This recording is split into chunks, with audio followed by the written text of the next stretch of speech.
Ação à distância. Conceito de campo. Campos de força. Muitas forças agem à distância. A Terra e a Lua, por exemplo, interagem sem entrar em contato. O que é que transporta estas forças entre objetos?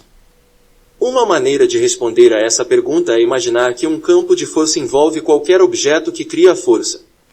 Um segundo objeto, geralmente chamado de objeto de teste, colocado nesse campo experimentará uma força que é uma função da localização e de outras variáveis. O próprio campo é a coisa que carrega a força de um objeto para outro. O campo é definido de modo a ser uma característica do objeto que o cria. O campo não depende do objeto de teste colocado nele. O campo gravitacional da Terra, por exemplo, é uma função da massa da Terra e da distância ao seu centro, independente da presença de outras massas. Na figura vemos algumas linhas do campo gravitacional no espaço entre a Lua e a Terra. Nessas linhas, em cada ponto, a direção do campo é dada pela tangente naquele ponto.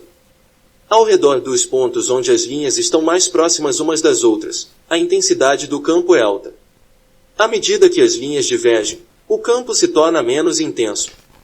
Entre a Terra e a Lua existe um ponto onde os campos gravitacionais Terra-Lua e Lua-Terra se tornam iguais. Isso é chamado de ponto neutro. Um objeto colocado neste ponto não experimentará nenhuma força de atração porque a força resultante é zero. O conceito de um campo é útil porque equações podem ser escritas para campos de força em torno de objeto, e os movimentos podem ser calculados a partir dessas equações. Os campos nos ajudam a visualizar forças e como elas são transmitidas, bem como a descrevê-las com precisão. Por exemplo, um campo vetorial no plano pode ser visualizado como uma coleção de setas com uma determinada magnitude e direção, cada uma anexada a um ponto no plano. Os campos vetoriais são frequentemente usados para modelar, por exemplo, a velocidade e a direção de um fluido em movimento no espaço, ou a intensidade e a direção de alguma força, como a força magnética ou gravitacional, à medida que muda de um ponto para outro. Campos elétrico e magnético.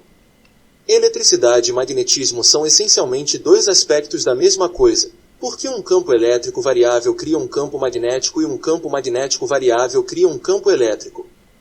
É por isso que os físicos geralmente se referem a eletromagnetismo ou forças eletromagnéticas juntas, em vez de separadamente. Tanto os campos elétricos quanto os magnéticos são consequência da atração e repulsão de cargas elétricas. No entanto, o efeito magnético é causado por cargas elétricas em movimento, enquanto um campo elétrico é causado por cargas estacionárias. Uma carga elétrica, ou um conjunto de cargas, sempre terá um campo elétrico associado.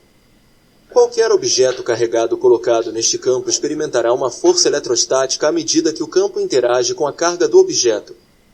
As linhas de campo representam a força que uma partícula carregada positivamente experimentaria se estivesse no campo naquele ponto. Note que se não houver nenhuma partícula no campo elétrico, nada nos dirá que ali existe um campo elétrico. Na figura vemos a menina está tocando um gerador eletrostático, que carrega seu corpo com uma alta voltagem.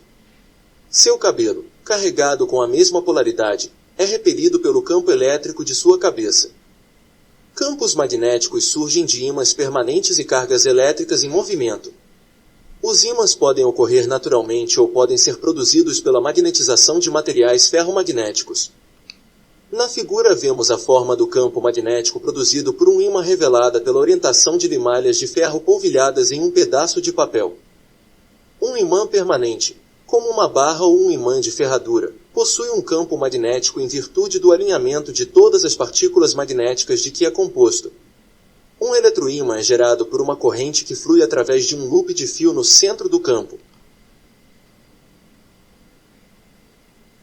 Os campos magnéticos são, em última análise, o resultado do movimento das cargas. Uma representação típica disso pode ser vista na figura.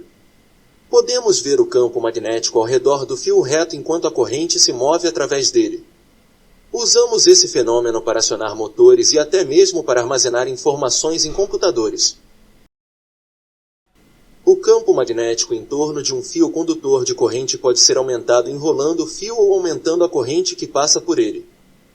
As interações de eletricidade e magnetismo são difíceis de explicar em termos não técnicos, Isso ocorre principalmente porque é preciso descrever as interações em termos de campos de força invisíveis que mudam, expandem, contraem, fortalecem, enfraquecem e giram no espaço, e estes são muito difíceis de descrever adequadamente em termos verbais.